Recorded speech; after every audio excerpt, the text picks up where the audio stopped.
Hello everyone, welcome back to my channel with a new video. তো দেখতে পাচ্ছ এখানে একটা মিষ্টি গোপালের একটা ছবি দেখতে পাচ্ছ, ছবি না মূর্তি।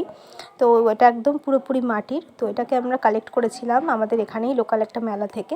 খুবই পপুলার একটা মেলা, যেটা অষ্টম দোলের দিন মানে হয়ে থাকে, গৌরঙ্গপাড়ার মেলা। তোমরা হয়তো একটা ভিডিও ক্লিপ দেখেছো, গৌর নিতাই নাচ। খুবই সুন্দর। মানে সপ্তাহে মানে যেদিন মেলা হয় আর কি শুরু হয়, তার 3 দিন মানে গোপাল নাচানো হয়। 3 দিন বা 2 দিন আমার ঠিক জানা নেই।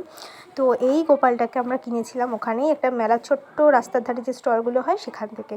এটা মেলা শেষের 2-1 দিন আগে গেছিলাম, তখন কিনেছিলাম। আর এই যে গোপালটা দেখছো কৃষ্ণ জগন্নাথ, এটা কিনেছিলাম পুরী থেকে। যখন আমরা বিয়ের পরে প্রথমবার পুরী বেড়াতে যাই, তো তখন সেখান থেকে এটা পুরী থেকে নিয়েছি। আর রিসেন্টলি বৃন্দাবন থেকে রাধারমণের মূর্তিটা মানে ফটোটা নিয়ে এসেছি। তো এরকম অনেকগুলো ফটোই আমরা কিনেছিলাম, গোপালের প্লাস রাধাকৃষ্ণ প্লাস রাধারমণ, অনেকই যেগুলো আর কি পছন্দ হয়েছে আমরা কিনে নিয়ে এসেছিলাম গিফট করার জন্য। তো এখানে নিচে যেটা দেখতে পাচ্ছ জগন্নাথের ছোট্ট মূর্তি, এটা হচ্ছে জগন্নাথ বলরাম সুভদ্রা। তো এটা হচ্ছে হয়তো ওকে কোনো স্টুডেন্ট গিফট করেছে বা ও নিজেই হয়তো কিনেছে, আমার ঠিক জানা নেই। তো এই হচ্ছে আজকের ভিডিও।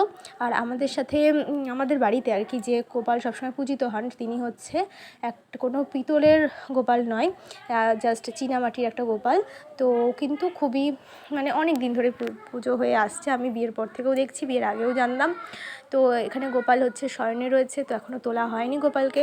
যেহেতু এটা সকালের ক্লিপ ছিল, তাই তোমাদের সাথে একটা ছোট্ট করে শেয়ার করে নিলাম। তো আজকের মতো ভিডিও এখানেই শেষ হচ্ছে।